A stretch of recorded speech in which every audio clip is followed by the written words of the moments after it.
hay un momento en que la mentira deja de ser propaganda y entonces se convierte en sistema. En Cuba ese momento llegó muy pronto, no después de años, no tras ningún fracaso. Llegó cuando la revolución empezó a avanzar.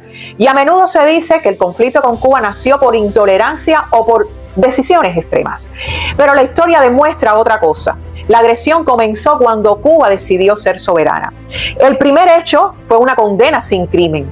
En agosto de 1960, en la 7ª reunión de consulta de cancilleres de la OEA, celebrada en Costa Rica, Estados Unidos logra imponer la llamada Declaración de San José. Les convido a que la busquen. Este documento no condenaba ninguna invasión, no denunciaba ningún ataque cubano a otro país. Condenaba algo distinto: las nacionalizaciones, la ruptura con la dependencia económica y el rumbo revolucionario de Cuba. En aquel momento, México fue el único país que no se sumó a esa condena. El resto cedió a la presión. Y ahí se sentó la base del aislamiento, no por lo que Cuba hizo a otros, sino por lo que decidió hacer por sí misma. El segundo hecho está relacionado con el petróleo y el bloqueo parcial de 1960. En 1960, y valga la redundancia, Cuba no producía petróleo. Todo el combustible se importaba. Y las refinerías que funcionaban en el país, la ESO, la Texaco de Estados Unidos y la Shell, que era mitad británica, mitad americana, eran empresas extranjeras instaladas en el territorio cubano. Cuando Estados Unidos decidió presionar a la revolución, una de sus primeras medidas fue cortar el suministro de petróleo. Para que el país no se paralizara, Cuba compró petróleo a la Unión Soviética, algo completamente legal para cualquier país o estado soberano. Pero cuando ese petróleo llegó a Cuba, ¿qué ustedes creen que pasó? Las refinerías se negaron a procesarlo. No por razones técnicas, no por falta de capacidad. Se negaron porque obedecían órdenes del gobierno estadounidense. Y eso habría dejado al país sin transporte, sin electricidad, sin industria.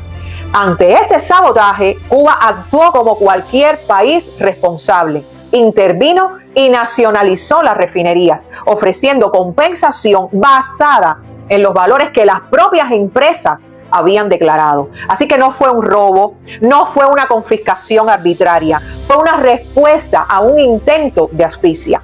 La respuesta de Estados Unidos, ¿cuál ustedes creen que fue? El castigo. En octubre de ese propio año, 1960, Washington decretó el bloqueo parcial contra Cuba, prohibiendo la mayoría de las exportaciones y dando inicio formal al cerco económico. Entonces no fue una sanción por una dictadura, fue un castigo por no obedecer. ¿Y cuándo la guerra se volvió psicológica?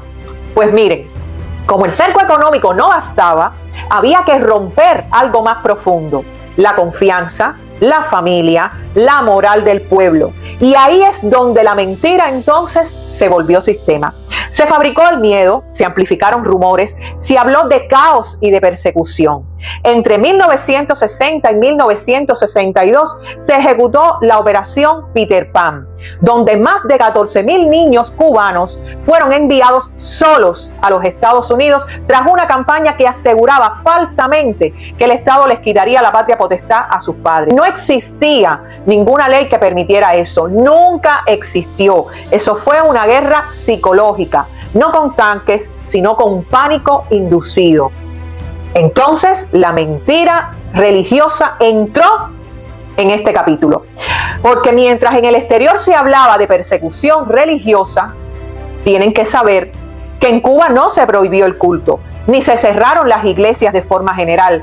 De hecho, hubo pronunciamientos públicos de algunos religiosos reconociendo que la práctica religiosa continuaba y que no existía una persecución por motivos de fe. El conflicto entonces no fue con la religión, fue con sectores del clero implicados en actividades políticas y subversivas. Cuando la jerarquía reaccionaria llamó al enfrentamiento, el pueblo creyente no respondió, y eso también se olvida. Mi gente, nada de esto fue improvisado, nada fue casual. El aislamiento diplomático, el bloqueo económico, la guerra psicológica y la mentira sistemática formaron y forman parte de una estrategia temprana. No porque la revolución fracasara, sino porque amenazó privilegios. Entonces, 67 años después Cuando la mentira se volvió sistema, la memoria se volvió defensa. Y defender la memoria, mi gente, también es defender la revolución.